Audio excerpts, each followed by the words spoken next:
Hello there, Apple Bites! This is your Apple Bite Rafael Tavares talking to you straight here from the Written Writ. A show where you and I and you take a journey to become better writers. Now, one of the worst enemies of the writer is our friend back here, procrastination. And guess what, people? Today we'll be talking about procrastination.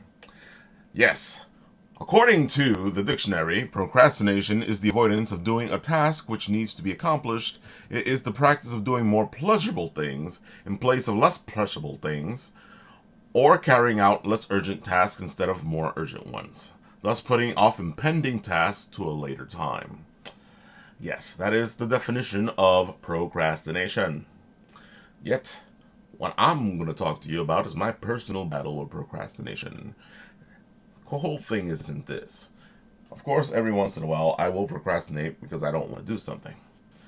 My problem is that I'll procrastinate even though I want to do something, even though I want to be writing, even though I want to tell the story that is stuck in my head and needs to pop out. Yes, this is the problem.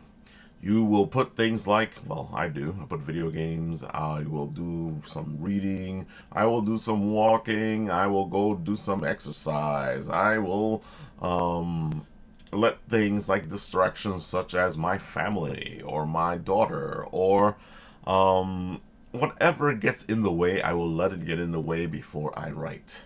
The whole point is that you need to write even though all this stuff is pulling you down. I know it sounds easier said than done, but we can battle on. We can get things done that we should get things done, especially if we take time and put it aside for writing. Now, you're looking at me going, but Ralph, I don't have time to write. Bullcocky. We all have time to write. The whole point is, where are we going to put that time? Sometimes we're on the bus. We can write. Sometimes we're on the train. We can write. Sometimes we're waiting for something. We can write. Sometimes you're on your lunch break. We can write. Now, I'm not telling you to take 1, 2, 3, 4, 5, 6, 7 hours. Ha ha ha ha ha ha ha. Sorry, the count.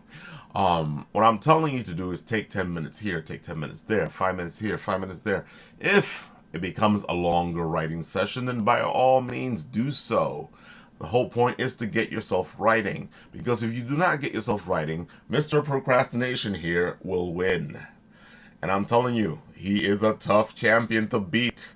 I know, I fight him all the time. And as you can tell, my wrestling roots are deep.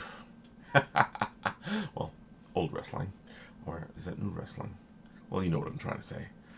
But all I am asking and all I'm telling and I'm personally what I'm doing is I'm trying to beat procrastination by finding little times to write here and there. And I think this might work for you. So, get down, write something, get it accomplished. You'll feel better. With each accomplishment, procrastination feels less and less powerful. It will never go away. It will always be there. And it will always tempt you with many different things to stop you from doing what needs to be done. Whether you want to do it or you don't want to do it. That's my personal opinion on procrastination here, and my personal battle with procrastination. So, take for example, when we get an assignment given to you here, sit down, accomplish the whole thing, get it done. Or start it off. But always remember to come back to it, because if you don't come back to it, then procrastination has won. And just like that, there is your next assignment, the next writer's prompt. Of course, we all know what a writer's prompt is. It is a tool that we use to get ourselves writing. And the next writer's prompt is, you didn't pull the trigger, but you killed him. That's right. You didn't pull the trigger, but you killed him. And the word of the week is plethora. And I have a plethora of uses for that word because it is one of my favorite words. I just like to say the word plethora. It just rings off the mouth like that. Plethora. There's so many uses for it, you know. So many. Oh, look at that.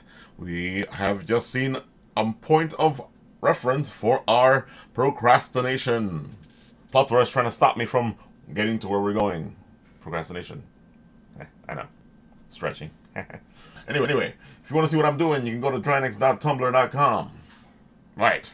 But today, in our epic fight against procrastination, I have finished my assignment and it is ready to go. So go ahead, get cracking, finish your assignment. And here it is. You didn't pull the trigger, but you killed him. She looked hurt and began to protest. How could you say that? I loved him more than I loved myself. He smiled. His smile spoke a plethora of stories as he said, "That's the problem, Zabi. You only know hate. You hate yourself, and if you love Haken more than you love yourself, then you pretty much hate him." She stared at him. The hatred in her soul poured forth like a great waterfall. "I hate you. Why do you have to say such horrible things? Why do you have to..." The tears flowed freely from her eyes. The emotions bubbled inside her like magma, wanting to burst forth from a once dormant volcano. You broke his heart, Zabi. You killed him, and even though you didn't use a gun, he's as dead as if you did. All because you couldn't learn to love yourself. She fell to her knees, tears flowing from her eyes. What have I done? Did my heart actually destroy such a beautiful soul? And there you go. That is my assignment done, out, and F you. Procrastination. Who wins this time? Well, anyway, if you like our show, or you have your own assignment, you can always put it down below in the comments section, where we can see what's going on. You write in the comments, we know you're doing the assignment, we can talk about the assignment, we can have fun with it. If anything, take that little button down there and subscribe to the show, because that way you know what's going on. You can get the little, hey look, there's a new video coming out. Well, see, there you go, that's why it's subscribed. Well, this is your Apple Bite Rafael Tavares signing off from the show The Written Writ. Till next time, when I'll say, I don't know what I'll say next time. Maybe I'll say plethora. Adios.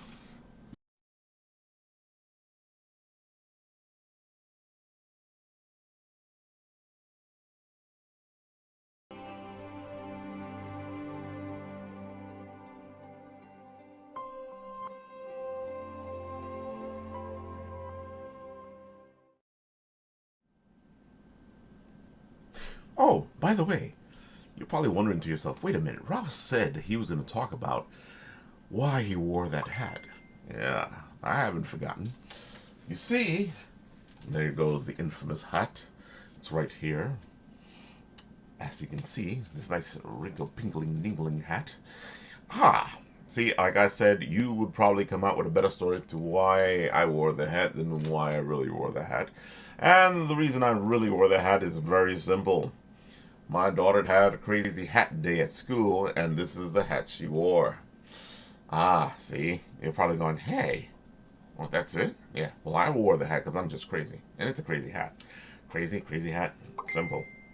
Hey, well, maybe you're thinking, well, I thought it was because it was an alien beacon waiting to call the aliens down from up above to come get Rafael, because Rafael cannot be from this planet. Or maybe you thought this was my thought enhancement processing unit. Well, it would magnify my brain processing, and I would become the greatest champion this planet has ever known. These are great ideas, too. Well, if anything, there goes why I wore the hat. Yeah, I know.